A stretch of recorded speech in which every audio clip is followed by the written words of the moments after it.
অনির্দিষ্টকালের জন্য বন্ধ হলো বাস পরিষেবা।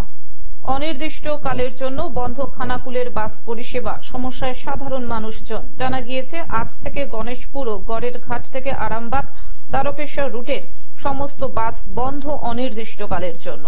এই নিয়ে চরম দুর্ভোগে সাধারণ মানুষজন। খানাকুলের বিভিন্ন এলাকায় দেখা গেল মানুষজনকে রাস্তায় দীর্ঘক্ষণ দাঁড়িয়ে থাকতে, বাস না পেয়ে গন্তব্যে না গিয়ে অনেকে বাড়ি ফিরে যাচ্ছেন। এক পথযাত্রী বলেন, অবিলম্বে সাধারণ মানুষের সমস্যার কথা ভেবে বাস পরিষেবা চালু করা হোক এবং প্রশাসন এদিকে দৃষ্টিপাত করুক। এই প্রসঙ্গে বাস ড্রাইভারদের প্রশ্ন করা হলে তারা বলেন, গতকাল রামনগর এলাকায় একটি টোটোর সাথে আমাদের একটি বাসের ঝামেলা হয়। টোটোওয়ালা স্থানীয় হওয়ার কারণে আমাদের বাস চালককে ব্যাপকভাবে মারধর করা হয়।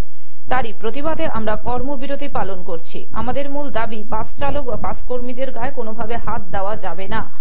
তার জন্য কি হচ্ছে যে আমরা যতটা পারি চেষ্টা করে সচেতনভাবে যাওয়ার চেষ্টা করছি, অথচ দেখা যাচ্ছে যে একটা টোটো ওরা আনলিগালি একদিন গাড়ি চালানো শিখেছে, উল্টো পাল্টা ভাবে ঢুকে পড়ছে, যার ফলে গতকাল রামনগর মোড়ে একটি টোটোর সাথে সংঘর্ষ হয়ে যায়। মানে টোটোটা অটোমেটিক ফট করে রাস্তা সাইড থেকে উঠে যাওয়ার জন্য লেগে যাওয়ার জন্যে সেই টোটো স্থানীয় লোক ছিল, ওনারা দলবল নিয়ে এসে আমাদের বাসের স্টাফের উপরে প্রচণ্ডভাবে মারধর অত্যাচার চালায়।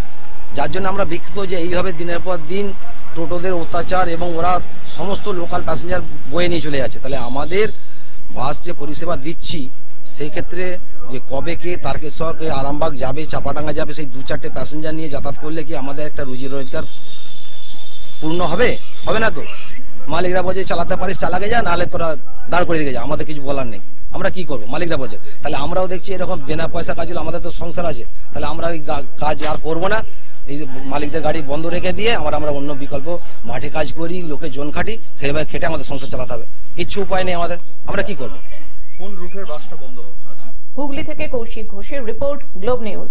এখন থেকে গ্লোব টিভি দেখুন আপনার স্মার্টফোনেও।